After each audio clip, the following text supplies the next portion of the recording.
All right, guys. Hey, good morning. Happy Friday. Happy Fire Friday to you. Today is Friday, June 28th. Can you believe it? Can you believe it? Sixth month coming up on the end of it. We're at the midpoint of the year already. Bam. Flying. So I know you are at least 50% of your way to all of your goals for the year. So congrats. Great job. If you're not, gas pedal time, baby. All right. Well, cool. So, Fire Fridays, we talk agent attraction. And so we have been talking all about how to take advantage of the wealth building opportunity to fund your reason, but also how to communicate effectively with other agents and open them up to the EXP opportunity for all the different ways it might help them fund their reasons. So we bring in some amazing guests, and we have had people with organizations like where they're just starting 10, 15, 20 people to people that have had 20,000 people in their organization, because we have something to learn from everybody and all of the places that they are along the way. And so I'm really excited today. We've got a good friend of ours, Matt Stewart, is here, and he's got about just over 220 agents in his organization. And for those of you, all of you are focused on it, all of you are working on it, you know how, 220, when you do like 220, like compared to some like huge orgs, right? You're like, okay, but hey, how hard is it to get to 220? Right? It's the inertia, it's the building, it's the learning, it's the convincing and all that kind of stuff. Because once it gets big, it takes on a life of its own, right? I was talking about the snowballs rolling down the hill. And so it's what you learn along the way. And if you can get to a six-figure plus income in passive income in revenue share, that's a big deal. That's life changing, right? Mm-hmm. And so this is what we're talking about. This is the holy grail. The other stuff happens, I don't want to say on its own, because you still have to manage it and lead it and everything else. But these are the building blocks and the steps to create financial freedom and to open that up. And Matt has achieved that here at EXP. And he's a master, first of all, at the real estate industry, but also in talking to agents and sharing the opportunity. So it's been amazing what he's done, watching him grow, watching him lead and his group and stuff. So Matt, I'm so glad you're here. I appreciate you taking time to hang out with us. And we are excited to learn from you and your style and what you have to share with us. So thanks for being here, man. Hey, thanks for, thinking of me and inviting me. It's always a privilege to be invited in these rooms and with leaders like you and your bride. And Lexi and I have sure enjoyed, spending time and getting to know you guys more and more. And now being able to, kind of share with your people here. It's awesome. So Yeah, right on. I'll give them a quick little background so they know a little bit about this talking head on their screen here. So my parents have been brokers for 50 years. My mom was the number one agent in multiple counties. And so I grew up watching her just hustle and run and run and run on that transactional treadmill and only being as good as her last sale. And, I think her best year, she did 138 transactions in like, I think it was 89 or 90. So no real teams back then necessarily. It was just her and a part-time assistant. And no DocuSign, no digital signatures, no smartphones. And email was kind of like, it was dial up, I think, if I remember, in 90, for sure it was. And AOL. so, yeah. So, I looked at her, and now still I'm like, wow, 138 deals, no team, just you. No wonder I grew up hating the business, because I felt like I never saw my mom, right? It was, hey, are you guys still awake? They countered your counter, and we can swing by tonight. And then the next call was to me and said, hey son, you're gonna have to cook your own dinner. Sorry, we're putting a deal together, and there's some frozen chicken patties in the freezer from Price Club. And I just went, man, I just hate real estate. Swore I'd never get into it, but then I held out till 19, so really held out a long time there. And got started. But what was interesting was I said, okay, I don't want to run my business like that, where it's super reactionary and so on. I really kind of got into real estate with the end in mind. And I think, if you're taking notes or whatever, that would be something that I would write down. Like, what is your end game in real estate? And I know Dave brings up the aspect of funding your passion and funding what you want to do. Because I don't know, I've talked to some realtors and they say, well, I love selling homes and I'll do it till they put me in a pine box. And there's nothing wrong with that necessarily, but I don't know. I think if we're really honest with ourselves, there's more to life than just selling another home. I think there's, whether it be time with grandkids, more time devoted to, church activities, whatever, travel, etc. So it was kind of interesting timing. I got started with Coldwell Banker as a young buck, and then this upstart company that people thought was a paint company, Keller, Sherwin, is that Sherwin Williams, Kelly Moore? What is that? And I'm being very truthful. I mean, I was the 23rd agent in all of Northern California. Nobody had heard of it. Keller Williams, that is. And so the three things that really appealed to me that got me out of my comfort zone, because, as realtors, if you talk to realtors, most of them are like, I love my broker. I got a great split. I got, they take care of me. I got my own office. They do my marketing, like, blah, blah, blah, puke. Like, it's just like, okay, but, how is that advancing to your goals? And are you open-minded to, furthering your career to get you to your end game quicker? And honestly, most agents don't know what their end game is. If it's like, hey, tell me, what is your end game? When are you done? When are you finished? What's the date of your realtor retirement party? By the way, how many realtor retirement parties have you been invited to or even, heard of? Like almost zero, right? Because it's so appealing when you get these $10,000, $15,000, $20,000 commission checks, right? You just kind of like, oh, I don't want to give that up. I'll just keep plugging away. But the reality is, if you can find ways to replace your earned income with a residual or recurring income, well, now you get really the ability to live your best life, because your lifestyle doesn't drop. And that's the fear of most realtors is, yeah, if I were to stop selling, stop the hustle, my income goes away. What do I do? Right. And they haven't built up the aspect of this reoccurring residual type income. And so when I got into the business, I went, okay, I don't want to be selling for 30 years. I want to be able to use it as a means to an end. Like, I want to sell homes and then live below my means and reinvest. And because that was the only way I knew of at the time was rental properties. Like, okay, that's what I know. I know homes and rentals. My parents had rentals. But what I kind of quickly realized is, man, it is a slow row to hoe, as they say. You got to own a lot of rental properties, right? After tax earned income that you're putting down to get enough of a positive cash flow, 200, 400, 500, if you're lucky, maybe 1,000. That's crazy, right? But you got to secure millions and millions of dollars of real estate to, um, you know, uh, um, make up for what you're going to lose in your production, right? 100,000, 200,000, 500,000, whatever it is. So I started doing that, but then I heard Keller Williams and they said, hey, you can brand yourself, which that was a big deal, because I joined in 2000, so 24 years ago. And Coldwell Banker said, no, it's Big Blue. We're the brand. It's a privilege to be here. I went, okay. And so you could brand yourself. And there was a cap. That was revolutionary 24 years ago. Wait, I stopped paying the broker and then I get to keep it? Well, that makes business sense. Okay. And then the third one was that if you help us grow the company by sharing the word, then we're going to share some of the profits with you. Well, nobody else was doing that I knew of. So I said, man, that just makes sense. So I made the move, 24 years old. And I was pretty focused on agent attraction while I was still selling homes. I was doing anywhere from 24 to 35, 40 homes a year. Wasn't doing 100. I've never done 100 deals a year or whatever, never been one of those. But I went, okay. And whenever I closed a transaction with somebody and I'd built a relationship and trust with them throughout, I would just simply ask the question, hey, I noticed, Lars, you've been at Remax.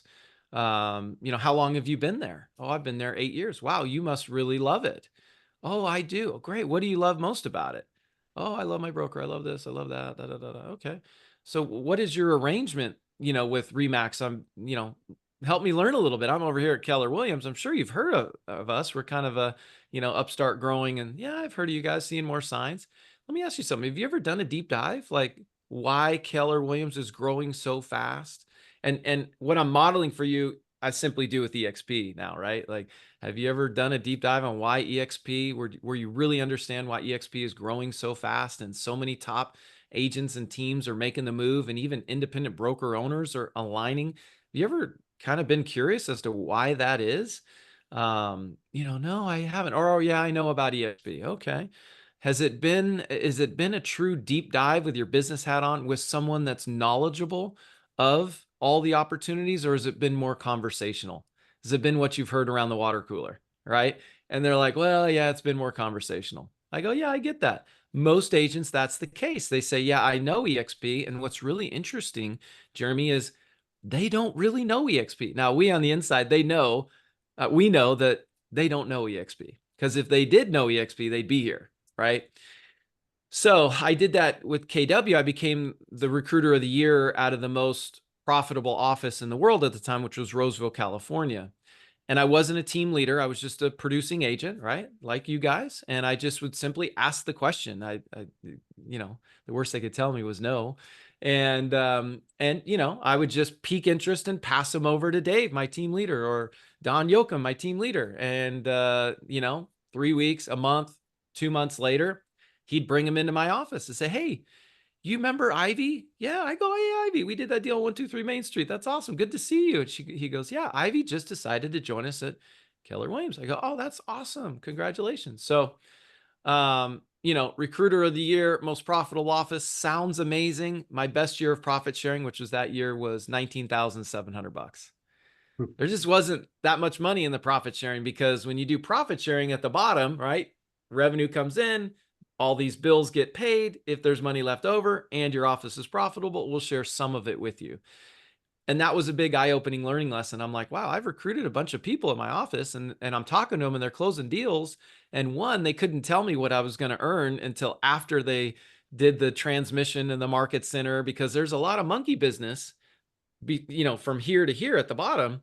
And if there was a big profit month, a lot of times the owner, sad to say, but it's true, they'd say, you know what, gosh, maybe we do get that new color copy machine.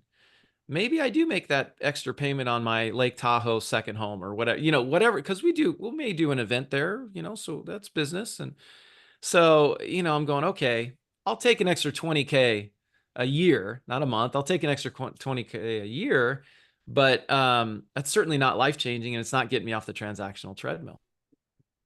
Then I left Keller Williams, and I was part owner in 3 offices. I was there for a decade. I bled red, all that stuff, good company.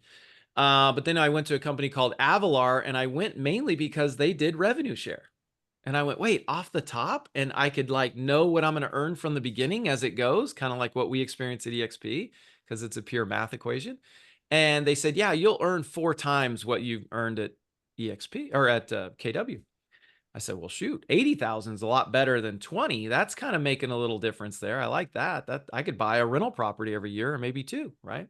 So I went, okay, that's going to help me get to my end game of not having to sell anymore and having some money and time freedom. So I did that. But then after a while, because I've been in this business really since diapers, because I'm 48, parents 50 years in the business, I got burned out. I just said, with the 2008, 2009, 2010, that whole debacle, I said, man, I'm going to try something else. So in 2012, I stepped away. I actually went into network marketing, and I did gourmet, healthy coffee and tea. I wasn't a coffee drinker, but I realized it wasn't about me. Just like in your rev share at EXP, you don't have to keep selling homes to earn rev share yourself. It's about what the revenue that the people in your organization generate to the company. So I said, well, I could never drink enough coffee myself to become wealthy, but if I could have hundreds, if not thousands of people looking to get their cup of coffee, or 2 or 3, and I know Dave's a coffee drinker, just saw him, right? And the cool thing was, it had no negative connotation, right? It's a legal drug. People are looking for it every morning, stumbling around. I got to get my first cup. Don't talk to me till I've had my first cup, right? And it's worldwide, and they take it to the grave. And I went, man, that is a residual reoccurring income, if there ever was one. So I did that. Took me across America, building teams, and over Africa, Nigeria, South Africa, and all that. And it sounds great, but I think it was one of those nights in Nigeria. I know it was when that cockroach went over my leg and my, I was like no covers on because the power was out and it was sweltering hot. I'm like dripping sweat just trying to sleep. And that cockroach went over my leg, and I shined my cell phone light on the floor, and this big fatty, and I went, okay, what am I doing? I made more money in real estate and I got to sleep in my own bed. So I went back into real estate and got my broker's license, and then learned about EXP. And even though I was a broker, I didn't have a brokerage, didn't have agents underneath me. It literally was just me. And I came over as one. And, but I saw it. I went, okay, I had experienced some of it with Keller Williams, some of it with Avalar, some of it with network marketing, of that reoccurring residual income, the income through, leveraging and supporting and loving on other people. And I went, wow, this model of EXP is absolutely brilliant, because it's homes, not cups of coffee at, $1, $2, $3. It's homes at $500,000, $1 million, etc. I went, that's amazing. So we get the commissions, and I'm good at that. But then on top of that, I can now share the opportunity with other agents, and they can share it with other agents, and they can share it with other agents, and so on, 7 layers or levels deep. And wow, that is truly leverage and scalability. And there's really no out-of-pocket expense other than $149 to join. I'm like, this is a no-brainer. So I literally signed myself up. Tom Daves is my sponsor, who was the #1 agent in the world with Keller Williams for 7 years, and Don Yoakum is his sponsor. And we ran together in KW. Don actually recruited me as a team leader over to KW. So I hadn't told him that I was joining. And then on a weekend, I just went on and signed myself up. And then on Monday, he's like, hey, let's get you started. I'm like, I'm already signed up. Kind of freaked him out a bit because, he's like, you named me a sponsor. I go, don't worry, I got you. I named you a sponsor. Yeah, we're good. So, and then what I started doing, what I knew of, and maybe you guys already know this or not, it seems pretty basic, but I find very few people actually do it, is when I saw this, I had names floating in my head. I'm like, oh, what about, Susie and Larry, and I'm going to talk to them and her, and, so on.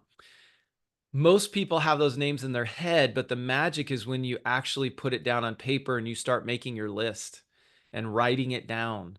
Because there's just something magical about having old school pen and paper. And so and I knew the longer your list, the more powerful list, the more money you're going to make. So the minimum you should have is 100 names on your list, and you should always be adding to it, because you'll be having some that will just say, hey, absolutely don't call me ever again. Right? Either buy or die kind of thing, right? That's the thing. So, you take some off your list and you add. So anyway, so I started doing that, and just went, okay. And I told my wife, I said, look, we're going to make less money in commissions. And I want to make you aware of this and make sure you see the bigger picture, because it is difficult when you're a realtor to turn down some of these opportunities of spending your time and getting a 12 or 15 or $20,000 paycheck, because it's right now money. Revenue share is not right now money. It's the long game, right? It's the compounding effect over time and persistency. So I said, babe, we're building our future. It's a 5-year plan, and, we're going to leave some money on the table. She's a title rep. So, we had her income coming in as well as mine. And thankfully, here's another little nugget that most realtors definitely do not do, but they absolutely should. And that is, you need to create margin in your lives.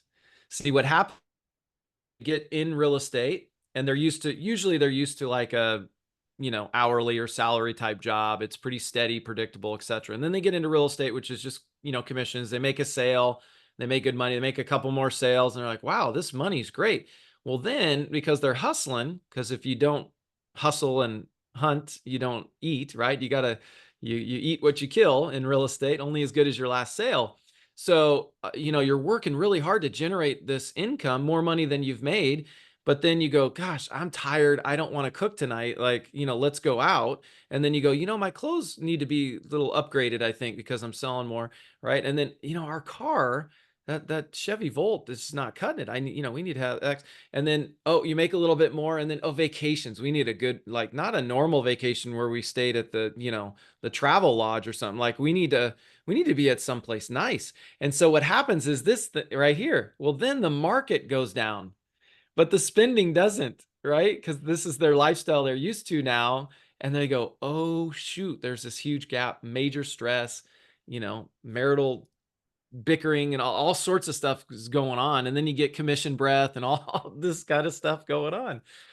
And the best thing that a realtor could do is to live below their means, pay themselves first before their bills, right? Read the book, The Richest Man in Babylon.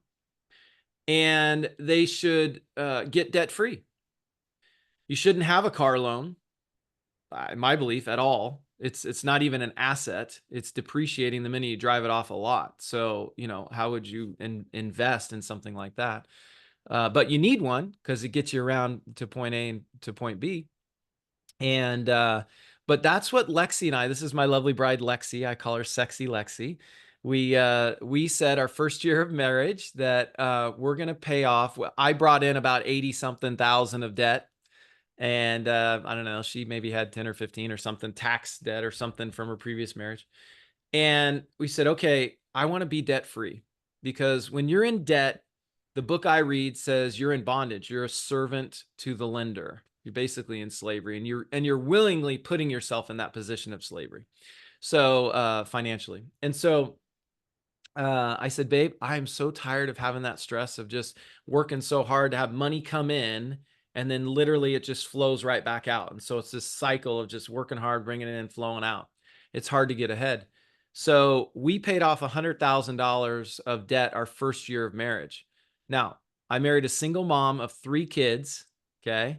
Sat behind her in church, this gorgeous red hair. And I went, oh my gosh. And I didn't know her. And I said, man, that red hair is gorgeous. I wonder how it is in the front. And after the sermon, she turned around. I went, wow, it's really good. Right. And so we ended up, getting married, and we just through Dave Ramsey's Financial Peace University, 9-week course to do that. And so we were just like gazelle intense. And I would encourage all of you to be gazelle intense on taking down your debt, because when you pay off your debt, no car loans, credit cards, all these things, everything but your house loan, then the money you bring in, only a little bit flows out and you're able to start accumulating and building up. Now you can buy more rental properties. You can do these sort of things. Commission breath totally goes away, because you don't have to work with those knucklehead clients that you're like, man, I would never work with this guy if I didn't need this deal. And if you've been in long enough, we've had those deals. It's like, gosh, this guy, I would fire this guy, but we really need this commission check. Like, I need to take this to the finish line. So anyway, that would be something that I would share all of you, is create margin in your lives. So when you can get debt taken care of now, if you have a month where you don't sell, you're okay, because you got an emergency fund of 6 months, these sort of things. Then when you have margin, you're able to carve out some time, which is the most valuable resource for a realtor. Carve out some time. Maybe you only do 80% of sales, and you do 20% of agent attraction, and it's a 5-year plan, right? And then maybe year 2, you do 60% of production and 40% of agent attraction. And then it flips, right? 40% and 60 and And next thing you know, you're like, wow, I don't need to sell anymore. Nothing wrong with selling. You're like, I love it, but I'm going to still do it, and it's fine. You can do that, but you get to pick and choose, right? But when you get money that comes in while you sleep, we call it mailbox money. All of you probably know that, but I was talking to a younger agent, and he had this deer in the headlights look when I said mailbox money. And I go, do you know what I mean when I say that? And he goes, what do you mean? What do you mean by that? I go, really? I am dating myself. Okay, it's happened. And I just tell him it's when we used to get rent checks and different checks in the mail. And we're like, oh gosh, money while I slept. That's great. So, where, Dave, with the different people on here, where do they kind of stand in their rev share? We have people with nobody and just getting going. Do we have some leaders on here? Where would you say we got? Yeah, so most of our group is in the early stages, right? They're Awesome. getting started. We have some that, that are up around, 20 and that kind of stuff. And then we have some that have, they're 1 or 2 under their belt. So it's Okay. most of our group is in that. We have a couple that have been around longer that have done more, but our group's pretty new, because I really just started building this a year ago when I Step down from being the Yeah. president. Yeah. Yeah. I get it. I'm kind of that way too. Yeah. No clear, like huge leaders. They're all getting going and so on. It's a magical time to be in that space because, one, if you're willing to just learn and go, okay, I don't know anything, teach me, and then you do it, you can start seeing some results, and it kind of starts, to snowball, and eventually, you'll get another leader like you, and then it gets fun and so on. And kind of give you some numbers. The first 100 is probably the hardest journey in all of EXP because it's mainly just you and your efforts. It's almost like rolling a boulder uphill, right? Mm-hmm. And sometimes it feels like the hill is muddy. Like, you're like, man, this is a lot of work. And it is. I'm not going to, sugarcoat it. It's a lot of work, but honestly, if we look at our real estate sales business, that's a lot of work too. And it's one and done. There's no like, you have your record year at the end of the year, and then January 1, you start at zero again, and if you get in a car accident or you get sick, or like our broker of Missouri, I was just with him the last 2 days out there in Missouri, Chris Cribb. He told a story that he had broke his leg really bad and he couldn't get out and hustle and show homes and this and that. And it was freaking him out. He's like, oh my gosh, how am I going to produce, income for my family? And so he had to like really pivot and started just from his bed, leg propped up, calling investors, because he's like, I could put deals together, not emotional. They're just numbers. Like, I'm just going to learn the game of investors. And he had to learn on the fly quickly. But, when you got rev share coming in, man, it really takes a lot of that pressure off. But the majority of the work, the heavy lifting is that first 100.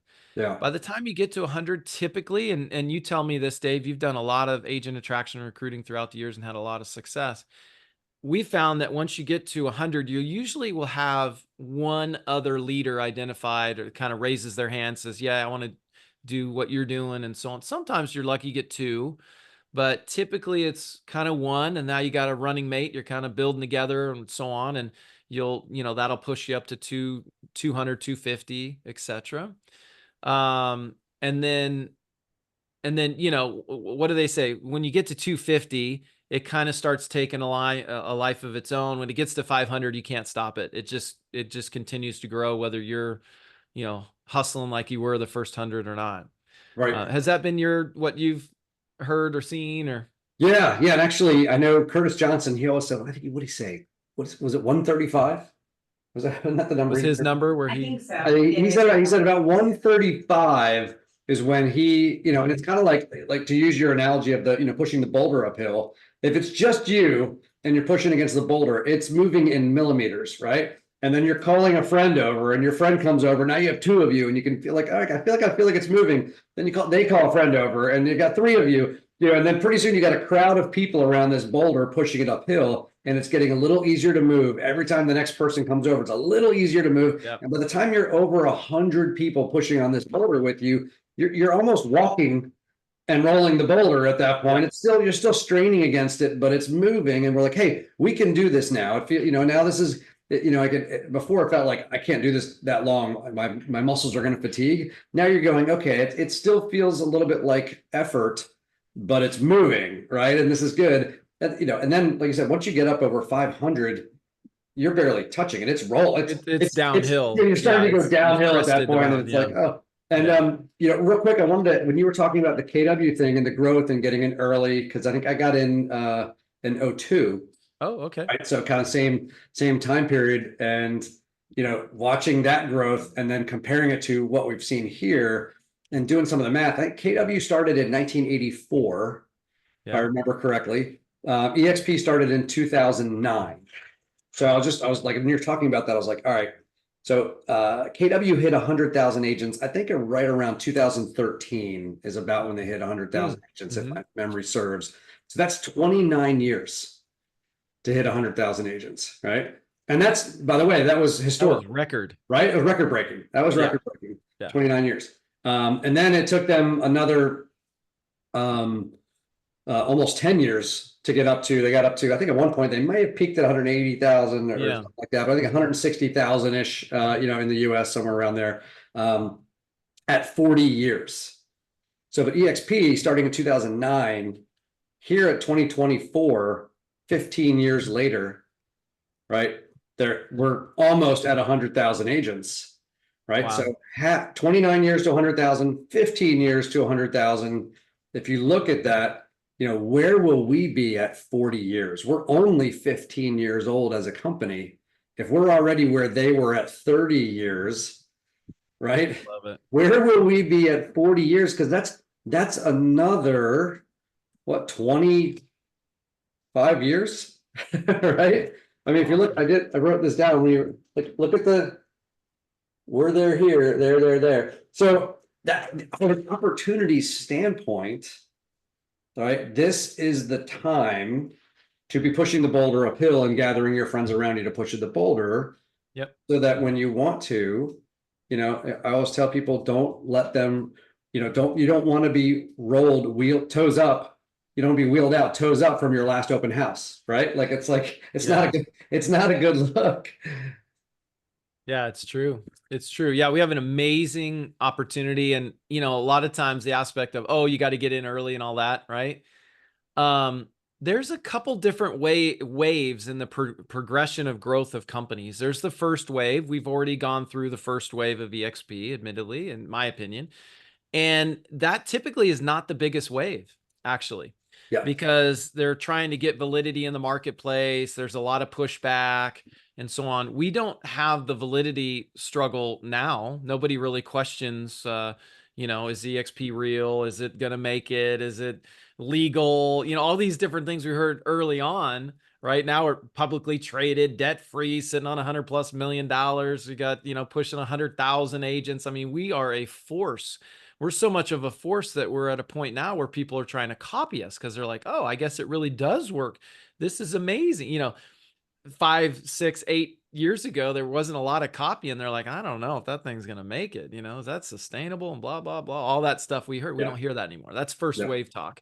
Now we're in the second wave, and now we have validity in the marketplace, right? So now it's just the aspect of agents have heard of it. Most of cooler talk. It's stuff they've heard out on the street. They don't really know it. Plus, EXP today is not what it was 4 years ago. It's a completely different company. We have different leadership. We got Leo Perez now CEO, all this different stuff. We have way more offerings, right? You got Bundle Select, you got Revenos, you got like all these different things that they've added. We got EXP exclusives, which is huge. We didn't have any of that back in the day, 4, 5, 6 years. I say back in the day.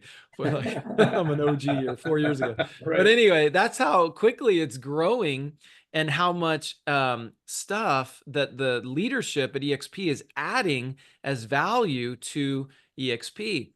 And I see it all the time. There's so many EXP agents that don't even know half of the value offering that EXP has. Okay. I'll bring up some like Bundle Select. I bet there's people on here that are like, I don't really understand, or maybe I haven't heard of that. But I don't really know what it is. Right. And that's a huge opportunity. And I'll just give you a quick little plug on it regarding Bundle Select. It's affinity. I didn't know what affinity was, but picture companies that have 100 employees or teachers unions or police and fire union, whatever, they got a lot of employees in their membership in their company. And, these people are buying and selling real estate. They're not necessarily relocating. That's separate. Relocation is different than affinity, right? These people are transacting real estate in their hometown. They got the big house, kids are gone, they're off to college. They don't need the 4,000 square foot house. Let's downsize to 2,000 single story, right? So they're transacting real estate. Well, what if you approach that company and you happen to know decision makers, the HR, head of HR, whoever, that says, hey, there's no cost to you, Mr. or Mrs. Company owner, but what if you could deliver value back to your employee base as an employee benefit where they can get money at the end of the deal when it closes for either buying or selling real estate, maybe 1% of the sales price? Would that be amazing that you could deliver that to your employees as a value add, and it doesn't cost your company anything? They're like, wow, tell me more, right? And so the neat thing is EXP has put together a package that completely empowers all of us as EXP agents to go to the decision makers of these companies, complete with videos and forms and, you know, explainer type things where you literally as the agent don't need to even necessarily bring in a corporate EXP person, and you can lock in and secure that deal.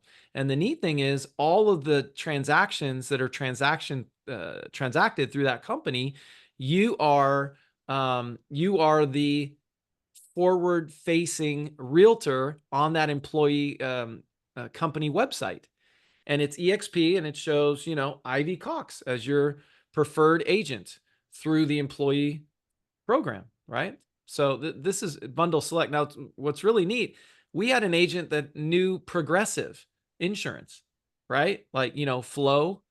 Everybody goes, oh yeah, Progressive, right? Well, they're a national company. They have thousands and thousands of employees, right? Well, this guy secured where Progressive has connected with EXP through their employee purchase program. And every sale that goes through that employee benefit program of Bundle Select, partnered with EXP, he can do every one of those sales as the listing or buyer's agent.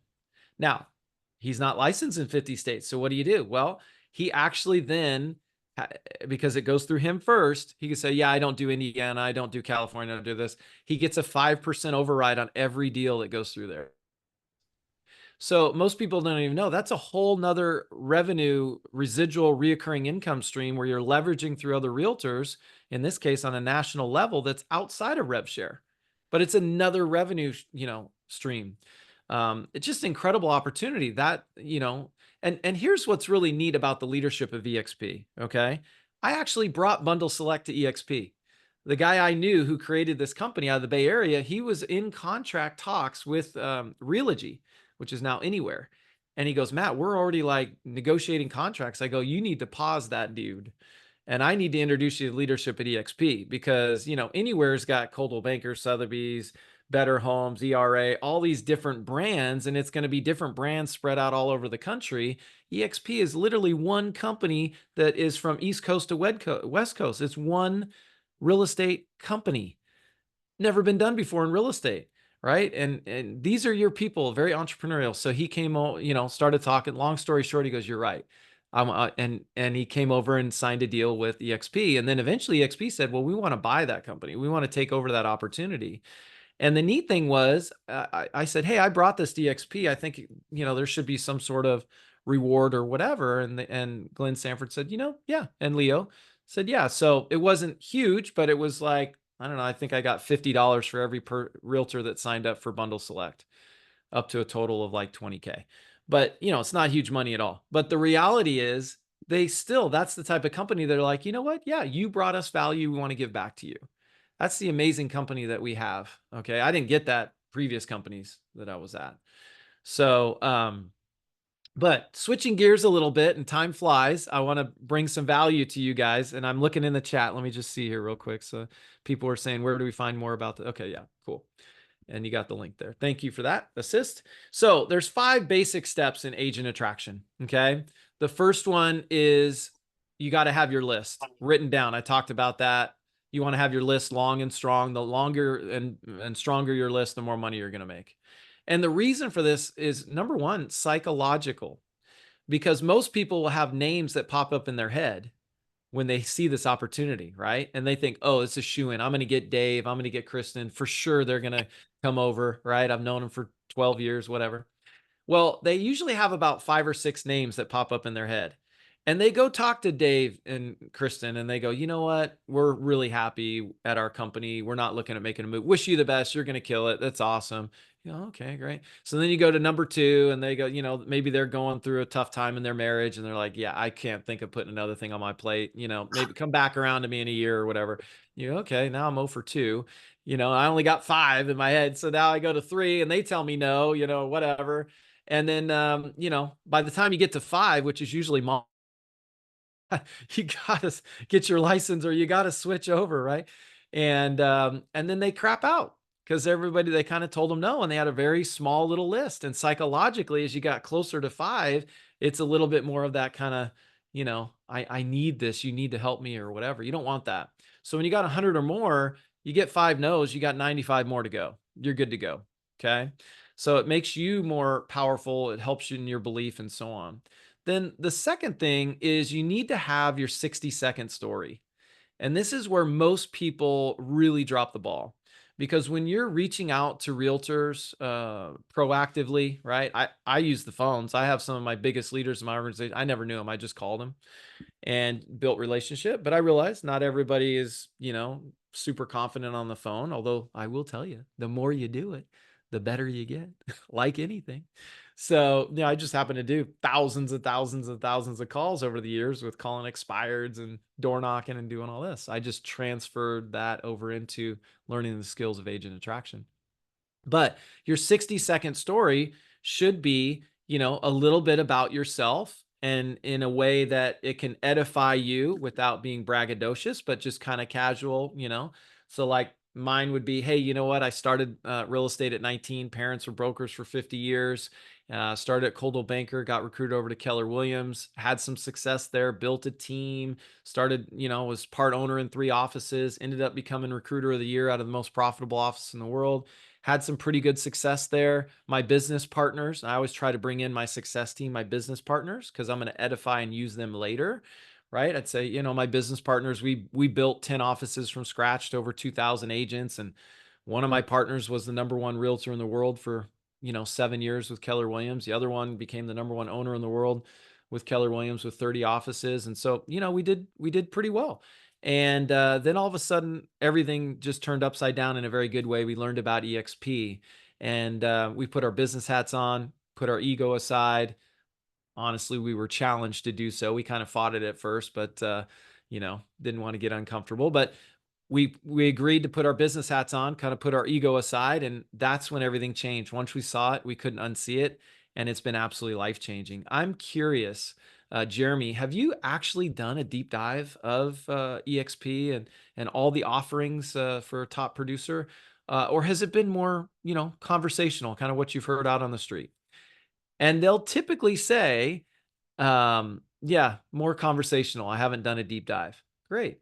You know what, Jeremy, you owe it to yourself. You're doing, 20, 30, 40 transactions a year. At our offering, you would actually be a significant owner in the company. They literally give you ownership stock. We're publicly traded. See, and I kind of get into my thing to book for the appointment. So that's why 60-second story. And if you are newer and you don't have the accolades that, I rattled off, bring in your success partners. Dave and Kristen have been uber successful in their real estate careers, owning offices and building regions and all these different things. You just say, hey, my business partners and I did this. That's what you do, right? In fact, I'd love to introduce you to one of my business partners. And let's go into some details about, so you really know the true scoop of EXP. Why would somebody who owned 6 offices in 2 regions or whatever, why would they leave all that and move over to an upstart nothing EXP, right? Now the fastest growing real estate company in the history of real estate, approaching 100,000 agents and, publicly traded and so on. Jeremy, you need to know this. Now, I don't care if you necessarily come. You may say, stay at Remax forever. For all I care, if you absolutely love it. But just as a pure businessman, you need to at least know what you're saying no. Wouldn't you agree? That's wisdom, right? How would you say yes or no to something that you're ignorant on? Now, I know you're a very sharp person. You're very smart, but ignorance is when you don't know something. So why don't we book a time? Let me just, we'll spend 15, 20 minutes and let's bring you up to speed so that, who knows what the future holds. You could treat this as just as a backup offer, right? As a listing, isn't it wise to have a good, strong backup offer just in case that first one falls out or changes their mind? What if you just put it in your back pocket? Just put it on your desk, let it collect dust. I don't care, but at least you'll know and we'll stay in relationship and so on, right? I'll never try to sell you or convince you to come on over, right? I'll just simply share information and I'll tell you, there's a lot of really sharp people like yourself that once they saw it, they just said, man, I can't unsee it. It makes too much sense. It really moves the needle for my family for the end game of how do I get out of or off of the transactional treadmill? Like, Jeremy, I'm curious. Have you ever thought about your exit strategy of real estate? I mean, I know Yes. you love selling homes and I know you're doing great. You're killing it. But I find most realtors do not really have the end in mind. They don't know what their exit strategy is. And I don't blame you. It's tough when you're making $15,000, $20,000 commissions, right? And you can do it in a weekend or whatever. But the reality is it comes at a cost of time, right? Like, have you ever gone on a vacation and you realized you brought your laptop and you're putting, you know, you're putting an offer together around the pool and the kids are playing and you're not fully there? That ever happened? Not yet? Okay. So anyway, so that's the power of being able to have your 60-second story, because then you've kind of edify where they're going to listen to you, and then you start planting seeds of different things, and the whole purpose is really to get an appointment booked so that you can spend more quality time with them, ideally on Zoom, or if they're in your local market, go belly button to belly button, right? Go have some coffee, go breakfast, whatever. Then the third thing is you need to have some scripting. Now you notice I'm not a huge script guy, because I think when people really rely on scripts, definitely early on, they're not listening to the prospect. And the number one thing that you can do is truly be present and listen to your prospect and ask quality questions, right? The one who asks the questions is in control of the conversation. So ask thought-provoking. And if you noticed, I modeled it there. I was peppering him with questions or whatever. Now, I would have normally waited a little bit, heard his answer. We would have had some engagement. You want to have your prospect doing at least 70% of the talking, ideally 80-20, right? And the 20% you're doing is simply asking questions and leading them along to start thinking about some of these things, because agents are so much head down, running on the transactional treadmill, hair on fire. They're not stopping and working on their business. They're working in their business. So they probably could not tell you what their true exit strategy is and what their retirement plan is, right? Have you found that to be the case, Dave? Oh, absolutely. Yeah, it's when some of them have a concept of it and they feel like that's enough, but when you try to dig in on it and they realize you can see it, that like they go, oh my gosh, I really don't know. Right. And there's almost a little bit of fear in their eyes when they realize that, and they go, I've been marching towards this like mirage in the distance, not actually building towards it. And as I try to define it, I really can't. And I also realize that I'm really far away. Right. Like, great. So cool. So you're hoping you're going to do this and you want to retire here and you want to whatever. Great. Awesome. So that's in 7 years. How are you feeling about that? And they're like, oh, right. Yeah.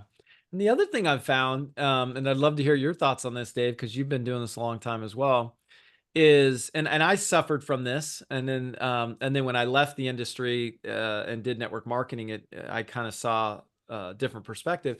But realtors, they wrap their identity into being a successful realtor, right? Like that's who they are. I fell into that. Oh, I'm a successful realtor. I do this, da, da, da. And that was my identity. And then when I left and did network marketing and selling coffee and all this stuff, I'm a believer in Christ, and the Lord just said, hey, that's not who you are. Mhm. It's what you do, but it's not who you are. Who Yeah. you are is you're a son of mine. You're a child of God. You're an heir to the throne. And so whatever I have you doing, whether it be cleaning toilets or selling coffee or selling homes or whatever, that's simply what I have you doing in that moment. It's not who you are. And what's really interesting is realtors, I've found, especially higher top level producers, they haven't really thought about doing something other than real estate because they've been all in to get to that level. So then when you start talking about, hey, you get your time back and you don't have to sell anymore and you can get off the transactional treadmill, to me, that sounds super exciting to have time and money and choices. I can do whatever I want, right? But to them, it's scary because they're like, well, now you take who am I? And they haven't spent the time to figure out who they really are. Because if you take away, I'm not a successful realtor anymore. Well, then, uh, and I mean, it's uncanny how many top producers that they really have their identities wrapped around their success in real estate. Yeah. I mean, that's the whole Their reason, ego like is our big. group, right? Huh? Our group is called FYR, Fund Your Reason. I And the know. concept behind it is to identify your reason. And then the way to fund it is your vehicle, right? And so selling real estate is a vehicle, but a lot of times people, make that, part and parcel with themselves, and that has to go wherever they go. And, it's like, well, hey, what's the life that you're building? Who are you becoming? Where are you going? What are you building? What legacy are you leaving? How are you impacting the world and serving the world around you? Right. And then what's the vehicle you've chosen to be able to do that? You chose at some point, and most of us fall into, I always call real estate the land of the misfit toys, because most of us end up here, right? There's very few people. You grew up in a real estate family, and even you were like, I don't want to do it, I but fought you it. ended I'm up like, doing it, right? So, but so many people, it's a second or third career. And you don't have a whole lot of kids drawing the pictures saying, when I grow up, I want to be a realtor, right? And so, we end up here, and this becomes the vehicle that at some point we chose it because we felt it could create the life that we want, right? But then we lose sight of the fact that the end game is creating the life you want, not the vehicle that you got in.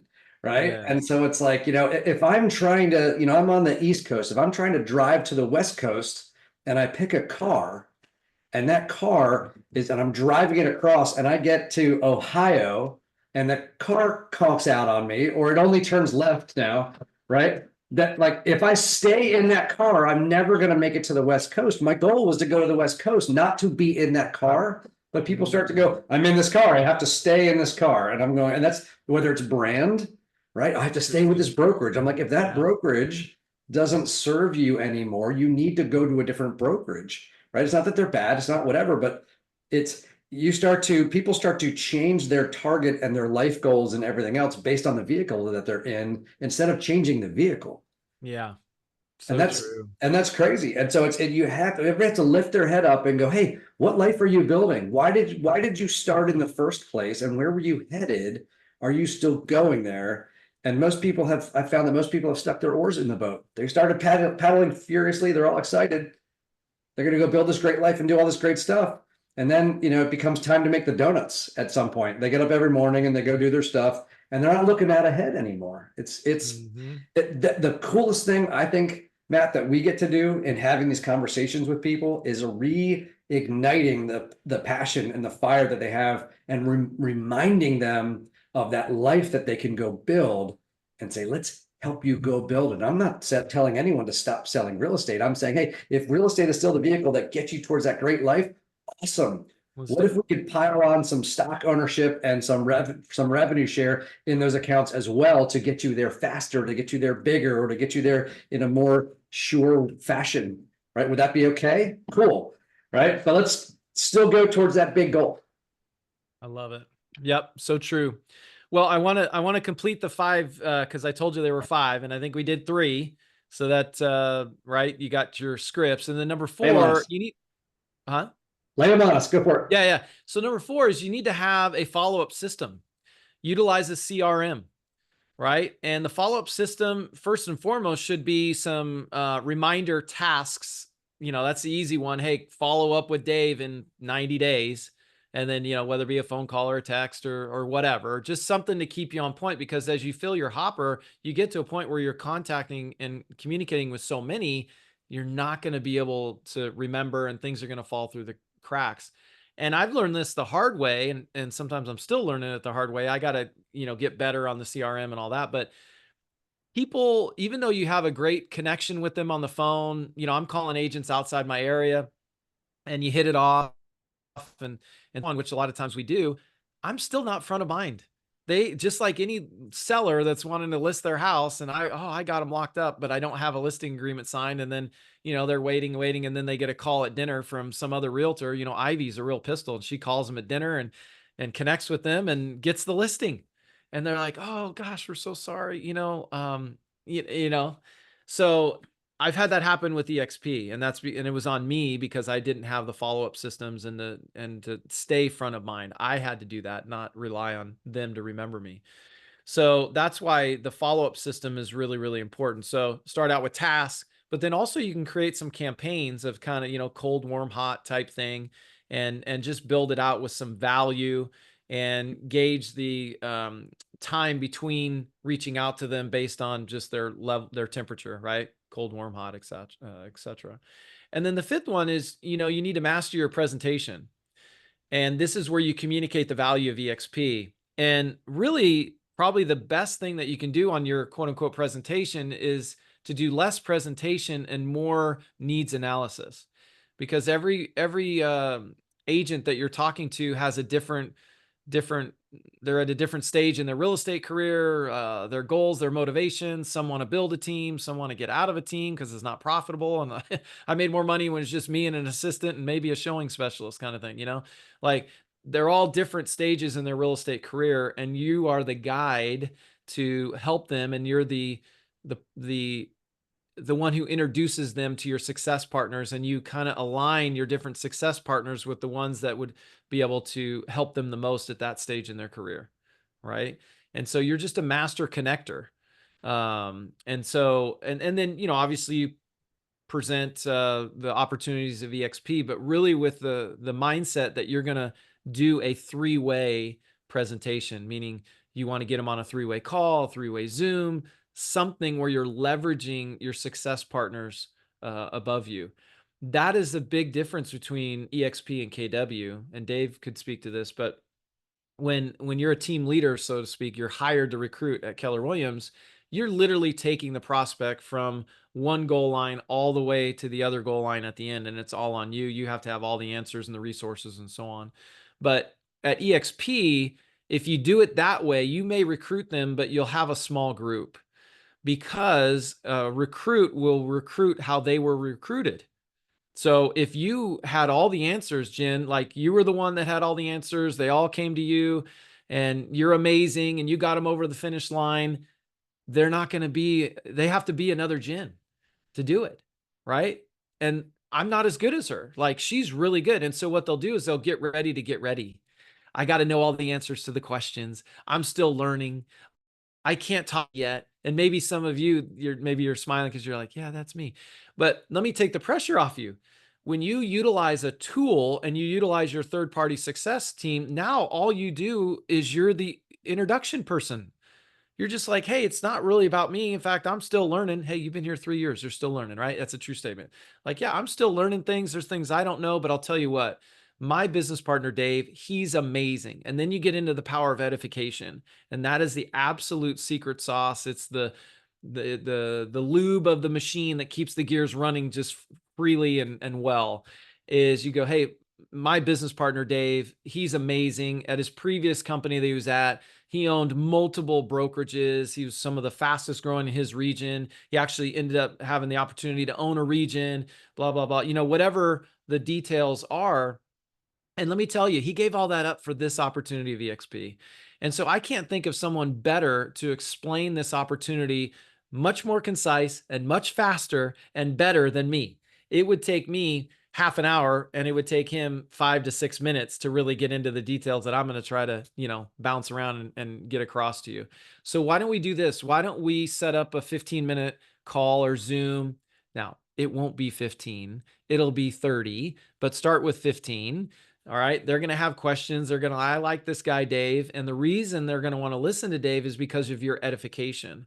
The greater that you can edify properly, the more success and movement you'll have of people joining your organization, because your prospect probably trusts you, but they probably don't respect you at EXP because you don't have anybody. You got 2 people, you got 10 people, whatever it is, okay, in their mind. But they trust you. They know you're not going to lie to them. You're not going to lead them astray. But when you edify your prospect, now you're building up the respect in your, when you edify your expert, now you're building up the respect in your prospect's mind. And so now you have trust that you bring, and then your expert, you've built up with edification, the respect. So now you have trust and respect, and together you can move that prospect into joining your organization. The other thing that you want to utilize is tools. Tools are really, really a big deal. because you don't want to be the one explaining the opportunity. You want the tool to explain the opportunity. And the reason for that is it's duplicatable. When they join EXP, they're going to go, well, what did the Rick do? What did Rick do to get me over here? Did he have all the answers? Actually, he didn't. He deferred to Dave and he sent a video for me to watch. And, and it's like, could I do that? Well, yeah, I could send a video. I could sit down and grab a bagel and coffee and we could watch. That's what we did. We watched his laptop at the bagel shop and we watched the video together. Right? Huh. Okay. And then he said, oh my gosh, he's like helped my business so much. He's made such a difference in my family's financial career, all this in my real estate production and, other income streams. You got to meet Dave. Right.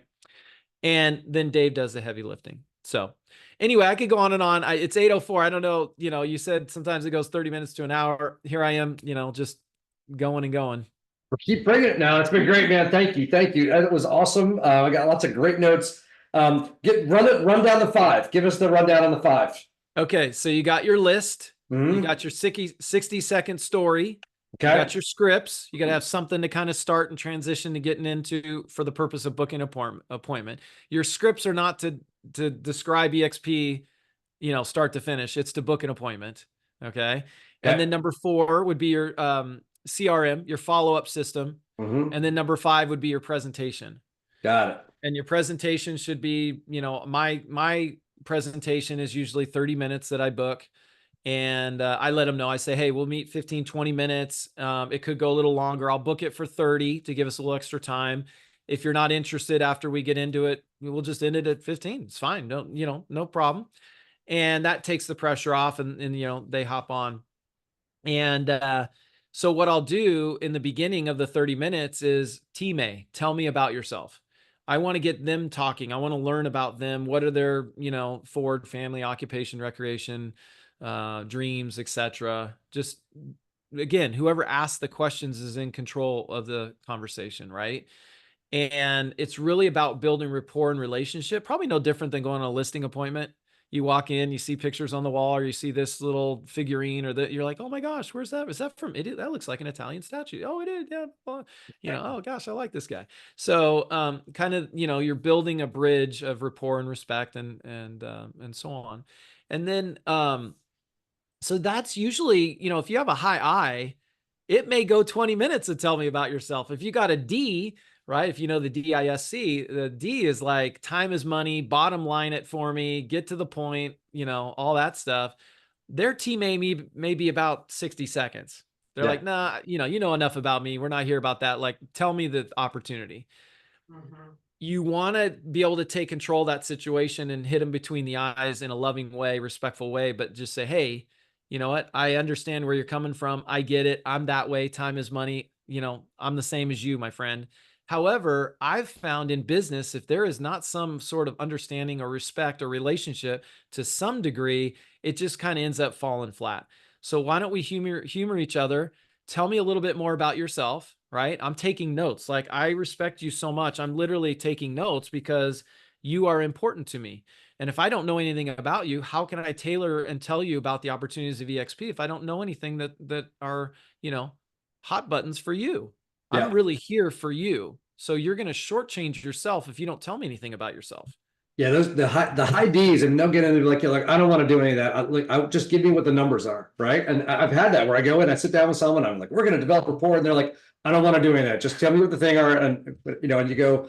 What I found you do is you agree to do it their way, and acknowledge why their way is good, and then explain how your way actually accomplishes their way, and then they agree to do it your way, and then you go do it your way and not their way, which is but they feel like they're going to get done their way. It's like oh, I totally get it. I know you're busy, and I know, like, you just want to get down to the numbers, and that makes total sense. Tell you what I found is, if I can get a little bit of this information up front, then I can ask you the exact right questions and give you the exact information that you need, so we can get through this really quick, get right down to brass tacks, and help you get what you want out of this conversation and be out of here in no time. Does that sound good? And they go, yeah, great. Here are the questions, and they say, yeah, that's fine. And they go, okay, good. Here are the questions that I need so that I can make sure I get you the information really quickly. Does that work? Perfect. And then I start asking the questions I was going to ask them anyway. And then they go through the questions where before they were shutting me down and wouldn't allow me to ask them. Like, I don't want to answer any of those things. Just tell me the stuff.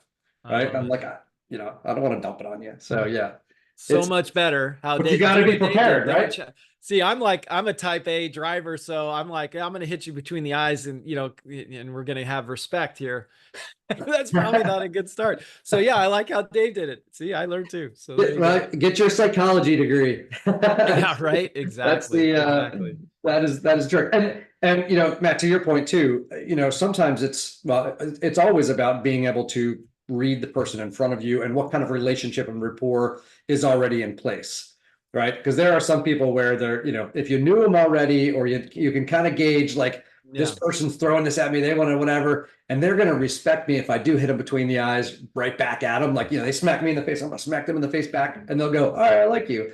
Right. So they go like, look, I don't want anything, blah, blah, blah. And you're like, hey, listen, like, you came to learn something. That's why you're here. So your job right now is to be quiet and let me teach you something. And they're like, oh, all right, you're right. Yeah. Which, you non-Ds will be like, that's so weird. Right. Really? Like he'll respect you or she'll respect you if you hit him between the eye. Yeah, only a D. If you do that to an I, you're done. The meeting, you've just totally Do it to an squashed. S and Yeah, right. yeah. So anyway, I love it. Love it. so yeah, tell me about yourself. And then there's at some point there'll be a little transition and I'll tell my 60-second story. I go, hey, let me just tell you real quickly, just so you kind of know a little bit about my background, just so this talking head here on Zoom with you. And then 60 seconds. And then you've learned some things from them and you can ask some probing questions. And then what I do is I typically show the 9-minute video that's out there. There's some updated ones coming out or whatever. And I say, look, I have a video that I'll share with you. It's in no way going to do a deep dive of EXP. We don't have time, quite frankly, in 30 minutes. You cannot make a business decision, and I'm not here to have you make a business decision. It's all about learning, but you can't learn about this thing that is EXP in 30 minutes. So really, this purpose of this meeting was to see if we should book another one to dive a little deeper with our business hats on, and I can tailor it directly to what some of the things you shared with me about your business, your goals, and different things. Is that fair? Right. And that's a very powerful question. Is that fair? Because it's almost never do they say, no, that's not fair. Right. Mhm. They go, well, yeah, that's fair. Okay. Okay, great. So let's just get you a baseline understanding of the model. It's 9 minutes. We'll watch it together. Okay. And, and then before I started, I go, hey, do you have a notepad? They go, oh yeah, I'm going to listen. I go, no, I'll wait. Go ahead and get your notepad. Because we've taken a 30-minute video and condensed it down to 9 minutes. So it's going to come at you super fast. So I want you to take notes, active listening, taking notes, and I want you to write down 1 or 2 things that you like the best. Okay. And I'm going to ask you at the end, what did you like the best? Okay. Fair enough. All right. And then the other thing is, you see your cell phone here. Now you can go, hey, see how you can pull this down and see that little airplane thing? Let's just go put that on for just 9 minutes. The world will not stop. Your real estate will be okay. Trust me, I've done this before. I'm a professional. Just put it on just for 9 minutes. And that way I don't want you distracted. This is a life-changing thing, Lars. And I really want you to be super focused. And we've been trained today to be distracted as all get out and multitask. It's overrated. Fair enough? Is that fair that we could do that for 9 minutes together? Okay, great. And then I'll start the movie, whatever, the video, and we'll watch it together. And I can watch, his or her facial expressions and so on, and see that they're taking notes. And sometimes if they're multitasking, right, I'll pause the video. I go, hey, it's okay. Do you need to take care of that text? I'll go ahead and pause. I don't want you to miss it. Like the next part is really, really good, wherever it is in the video. Right. Okay. Right. And they go, oh, okay. Sorry. I go, and then they pay attention generally from there forward. So, and then after that, I've already told them we're not going to be able to finish everything in that 30 minutes. So I go ahead and bam, fam, book a meeting from a meeting. Super important. You have failed. You have fumbled. You have dropped the ball if you do not have another meeting already lined up and agreed to by the time you leave this meeting, because then you're in chase mode. You're like, oh yeah, I'll get back to you. Nope. You're going to be chasing them, and you're a salesperson. You need them. That's how they feel. But if you already have it in the calendar, you're like, no problem. Let's go ahead and book it. We can book it out for 2 days, 3 days, try to get it shorter time. And then we'll go into a little deeper dive specifically to your business. And I can bring in some of the things that will really appeal to you at EXP and move the needle. Is that fair? Okay, great. Let's do that. So, and then I book the appointment, and then, closing thoughts, whatever. And we end the appointment. It's 30 minutes. Cause I say, hey, I got to hop on to my next. I got another agent that I going to meet with. So there you go. There's the 5 steps, and I know it's kind of whirlwind at the end. That's so good, guys. That's practical steps through the process, how the conversation works, right? And Matt is someone who's done this over and over and over again, and it's time on task over time. It's learning, it's seeing what worked and what didn't work, and honing it and that kind of stuff, so that we don't have to go out and reinvent the wheel, right? It's okay. Someone has tried this, and they've tried it with all different personality types and all different production levels and all different everything else, and found after all this time that, you know what, this way is the best way. So great. Go do that. Go do that. Success leaves clues. So that's awesome. Matthew, thank you, man. Thank you for bringing your time, your talent, your skills, and your energy and stuff with us. We love hanging out with you. Appreciate you getting up early on the West Coast to hey, no problem. I told you I play basketball 5 a.m. Monday, Wednesday, Friday. So no problem. I know, that's crazy. That's crazy. Yeah. I love it. I love it. Yeah. Hey, one last point I'll say on that BAM fam. Yeah. That's with your success partner. That's where you bring in your success partner. Right? Yeah, nobody succeeds alone. Don't try to take it all the way through. It's like, people feel like they're failing if they have to reach out. Like sometimes like, well, I didn't want to bother you. And I'm like, no, that's part of what I do. Yeah. Like we all succeed together. I called Gene Frederick this morning. Yep. Right. I have recruited arguably more than most people on the planet. Right. And, I'm not recruiting alone. I have someone that I've talked to, and I called Gene Frederick this morning and said, hey, I need to schedule an appointment with you. I need you to speak to someone for me. Right. It's the way that it works. When you're close in that relationship, they need to hear from someone other than you. There's a validation to it. Their brain works differently in that second conversation. And you've opened their reticular activator. Now they're open to the conversation. But to drive it home, you have to bring in someone else. So don't be afraid to do it. You're not bugging us.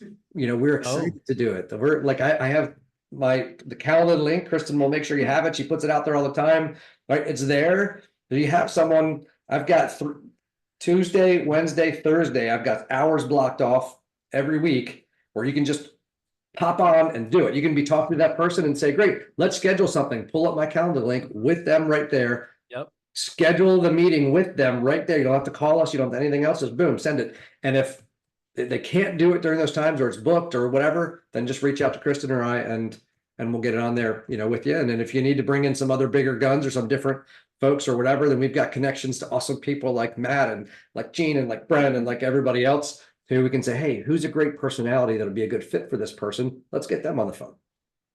Yeah, I love it. And thanks for having me, Dave and Kristen. This is awesome. I have time if they have questions. I don't know, you guys have a couple questions you want to throw out? We don't need to go anywhere yet. So if you're able to stick around, if you need to drop off, that's fine. But if we're recording this, but if you have some questions while you have them, go ahead and throw them out. And if not, that's okay too. Yeah. Everybody good? Information overload for this morning? There you go. All right, awesome. I'll just say that was a really great conversation, Matthew. Thank you. But you mentioned what did you like most, Rick, about what you heard? Well, the 5 points, the 5 steps is pretty critical, and I've heard it presented similarly, differently, but for some reason today it was pretty concise coming from you, and pretty specific. Cool. That was really great. But I want to point out that I looked up while we're online. Financial Peace University looks really interesting, and I'm going to research that a little further. Life-changing. Yep.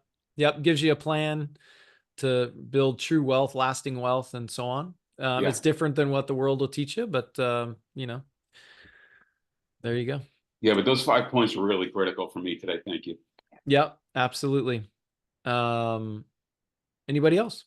And Rick, I know a lot of churches partner up with that to offer that. I don't know if yours does, but I know our former church when we lived down there used to bring that in, and they would do it as a, you could just go there and attend it. You don't have to go to church there or anything else like that, but they would bring the series in, and then you could go right there. It's a 9 weeks. Actually, I saw that on the website, Dave, FPU for churches, and I'm I'm having dinner with the pastors tonight. I might mention it to them to look Oh, into bring it to your church. Yeah. I mean, Yeah, for sure. That's awesome. it's Yeah. interesting. The Bible talks more about money and things related to money than love. Really. Yeah. So it's a big deal. God knows it. So Yeah. I've we got should a learn. I've Yeah. got a book called I forget the exact title, but something about God and money. It's right, and it's kind of like, what does he say about money? So it's Yeah, it's exactly. interesting read on how to be financially responsible. I So, will share the aspect of when you build that recurring income and get your freedom, right? We love travel, Lexi and I. So we actually launched our own YouTube channel because I've always wanted to have a travel channel for like 20 years. And I just never did it, running on the treadmill, whatever. And so finally I just said, you know what, babe, we're at a point, done is better than perfect. Let's just do it. Let's launch our YouTube channel.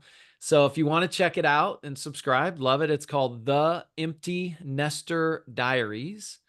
The Empty Nester Diaries. And it's a travel. It's nothing to do with real estate. We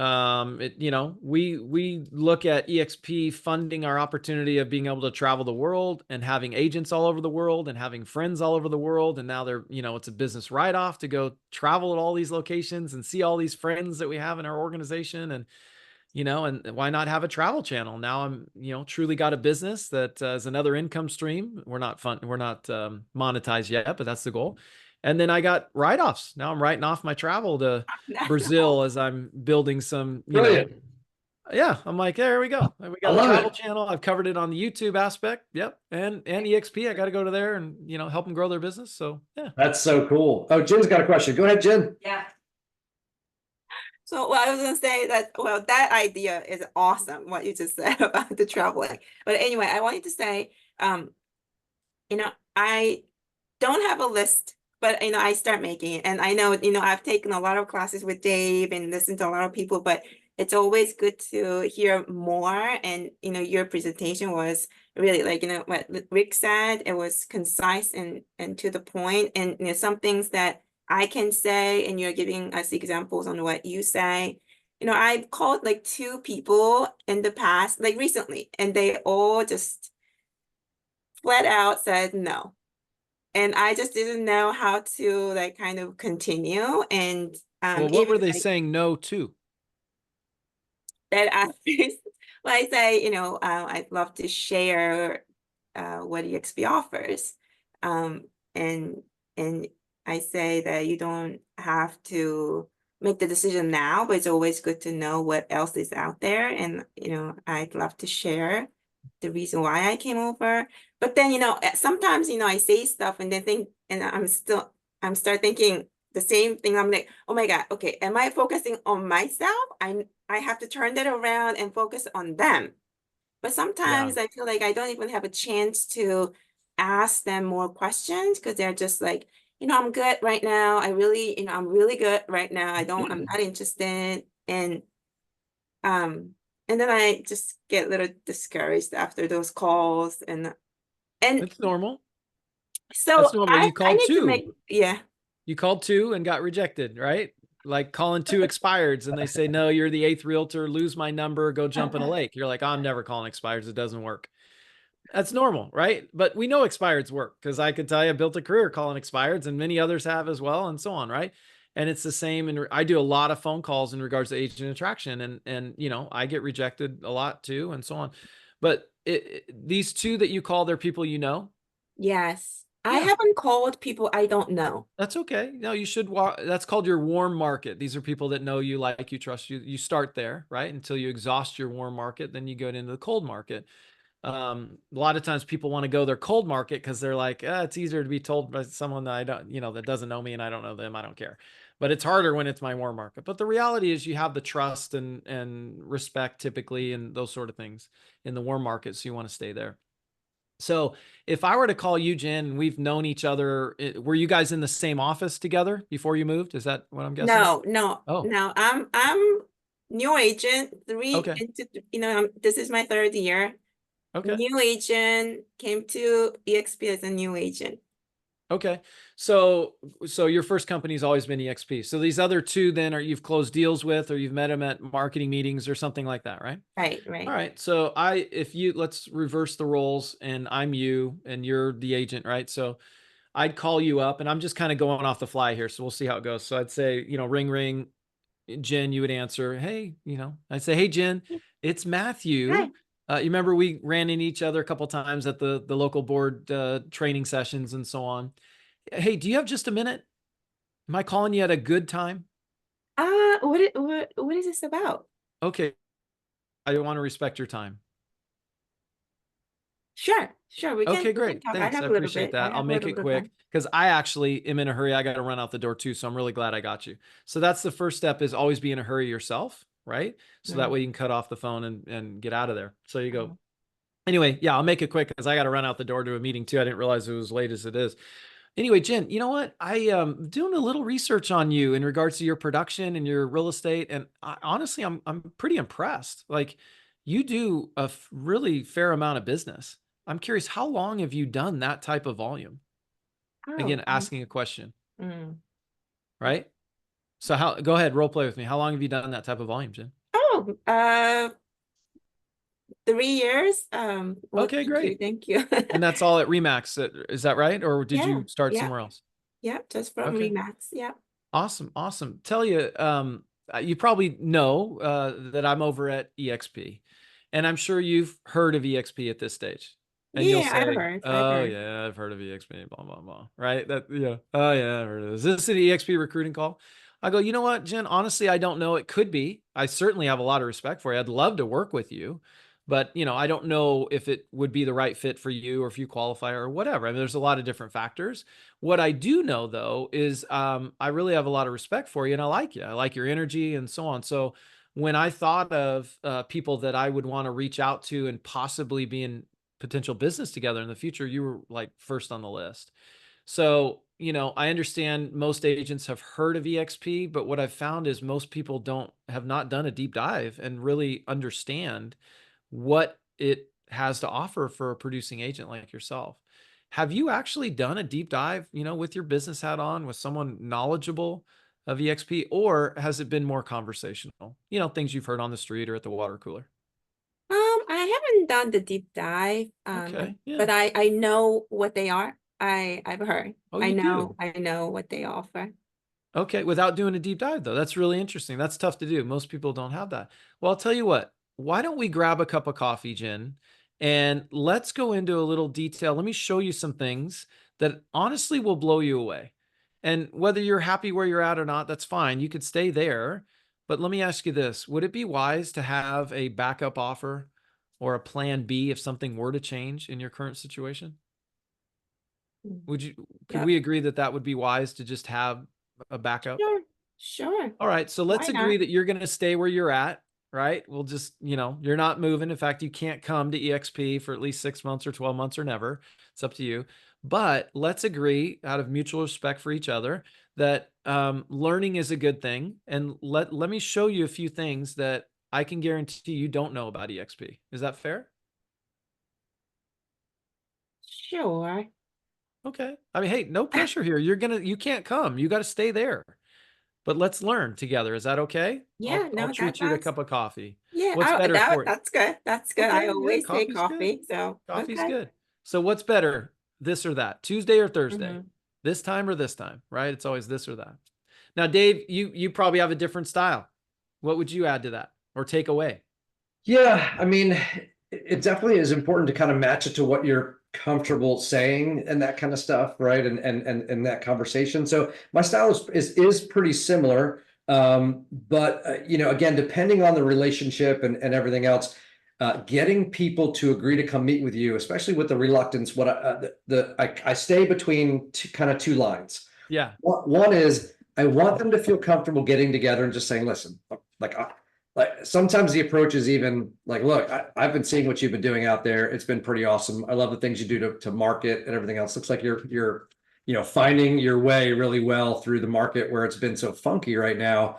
So, I mean, I'm trying to surround myself with other good people in the industry. We're going to be selling houses with each other and doing that kind of stuff. So I just found it's always better to have the relationship on the front end.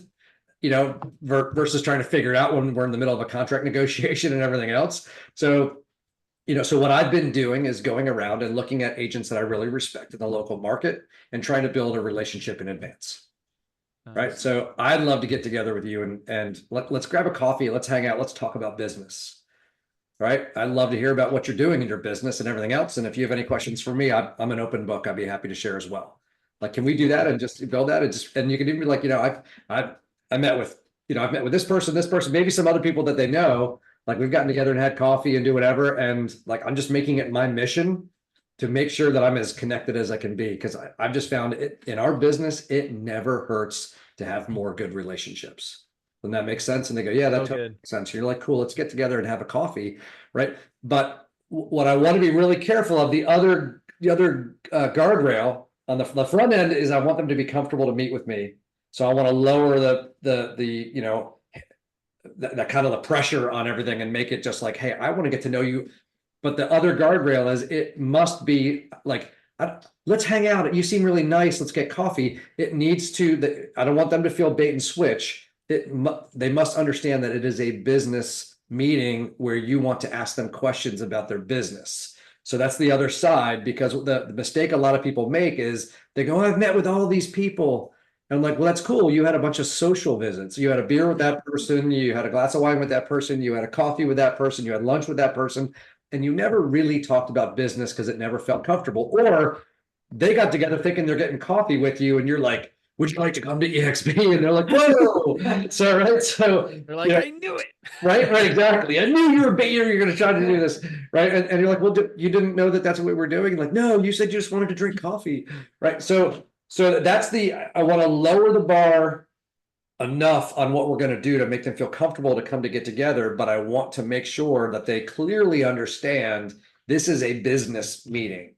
Right. This is, I want to get together with you and talk about, I want to get to know you as a realtor in my local market, or get to know you better, or talk about this and we can trade some best practices and do some other stuff. So that's I want them to understand that as well. And that gets us in the room and they go, cool. But now they sit down expecting to talk about business. Yeah. That's probably my type A driver, where I'm like, hey, time is money. So I don't want to just go socialize over coffee. Like, I'm sorry. Like I want you to know that we're going to chat a bit about, EXP or whatever, but I'm going to try to take the pressure off that, hey, I realize you're not coming. That's fine. So that's where the plan B type thing comes in. So yeah, I think probably if you had a blending of Dave's recruited far more than me. So I would always default to what, Dave is coaching. That's why I asked, But it's a style thing too. I mean, my style will work for some, your style will work for some. And I'd also tell you, Matthew, I separated my types of calls into different outcomes. Right. So I had different, your sphere of influence, right? All your SOI of agents, you're going to have the people that you're like, hey, I really like these people and I want to bring them in and I have a relationship with them of some sort and that kind of stuff like that. And so for those, it's a slightly different approach. And the other ones, I used to call them bulk calls, BULK, bulk calls, where I just like, hey, I'm just going to go make a crap ton of calls right now and try to schedule appointments. And I was much more like what you're talking about here, where I would say, hey, it's Dave Conord with EXP. Did I catch you at a good time? Great. Look, I know you're really busy. I'll just take a second. The reason for my call is I wanted to see if you might be interested in getting together and talking about your business. And it was a yes or no. If they go, well, this is like, hey, no pressure. It's all good. Listen, I'm around. And if you ever want to talk about your business, I'd love to get together with you. I really appreciate you picking up my call. I hope you have an awesome day. And I'll talk soon. Is it cool if I keep in touch? And they go, yeah, sure. And you're like, awesome, thanks. Click, next call, right? And I would just go down a list. So I was very focused. I want to get together. And they go, what do you want to talk about business? And I said, well, what I love doing is helping other people succeed at a really high level. And then we've got an incredible opportunity. I really don't know that much about you. So I'd love to learn more about you to see if it might be a good fit and see if I can help you succeed. Are you interested in having that kind of a meeting? And if they go, not really. And you're like, okay, you're totally fine. Look, we're still friends. Great to talk to you. Bye. Next call. So I had some very focused like that. And then I had some where it was much more like, hey, let's, because I know they're like, all right, look, I want them to pick up the phone the next time. So if I'm like, hey, I want to talk about EXP, I want to talk about EXP, you start to be the person at the party where everyone walks away, right? When you walk in. So you're like, you don't want to make it about like, hey, let's get together. Like I want to get to know you and your business, and it's a good door opening. So that there's multi approaches depending on your purpose at that time and the type of people in your sphere. So I would, just like with your sphere, you shouldn't have a sphere that says, humans that own houses, right? I mean, your sphere should have segments to it, and then you're going to approach all of them, differently based on that. Yeah. And I think that's where the 30-second or 60-second story is really valuable too. So like those bulk calls, if you had like just a little like 2-sentence, 3-sentence of just blah, blah, blah. So then they're like, oh, well, this guy is might be worthy of my time because I might learn from him or this or that. Right. I think that really is kind of that secret sauce a bit. It's not like overdone. It's just kind of little peppering of a little this, a little that. And they're like, okay, yeah, this guy may be on an equal level with me or whatever. Yeah, maybe we could learn from each other. Yeah, we're at 11:30 Eastern time, so we have gone way, but man, this has been super, super valuable, really, really good stuff. And Jen, that was great. Thank you for bringing that in, because I think that opened the door for some other really helpful stuff for everybody. We'll chop it up into a part 1, part 2. Yeah, there you go. Next week is 4th of July week. You could take the week off. Yeah, it's done. So yeah, and Kristen made a suggestion that I love. But I'm happy to have you guys, if you want to recruit me, if you want to practice on me, throw out some scripts and do some other stuff, and then get my feedback and suggestions. So we can do just like real quick ones. It's 10-15 minutes or something like that. So we'll throw out an additional Calendly link where you guys can just pop yourselves on there, and I'm happy to be a guinea pig for you. And have you just go be like, okay, like do whatever. And I've been doing role play on recruiting conversations for over 20 years. So like, I'm really comfortable being a guinea pig for you. And I do workshops on this stuff and everything else. So I'm happy to do that. Happy to help. So you guys, please, like, Kristen will get that link out to you guys. And then just pop in there, and you can pop in like several, do one and then pop in, do another one a couple days later. Practice on me so you feel comfortable, and and then have some fun with it. And if we'll offer this out to the whole group. But it is, it's nice to be able to say the things a few times and then be like, oh, that sounded dumb coming out, or that was really uncomfortable, and like, oh, I wouldn't say that, right? And where I might have some suggestions to say, hey, instead of saying this, maybe say this, because words do matter, and the word selection is important. So we can help with that. And so I think that's awesome. Yeah, we're I'm happy to help, and I think this is a great guide to kind of lay out the process so you guys get a feel for it. So go back, put some thought into how you might approach it and what you think you might do, because the way that you feel comfortable and the way you think you might do it is always the best way, and then just some minor tweaks, right? If you try to follow someone's formula entirely, they're not you, you're not them, and so your way is always the best way, with some tweaks to make sure that the process flows. So we'll do it. All right, I'm gonna hit end on this.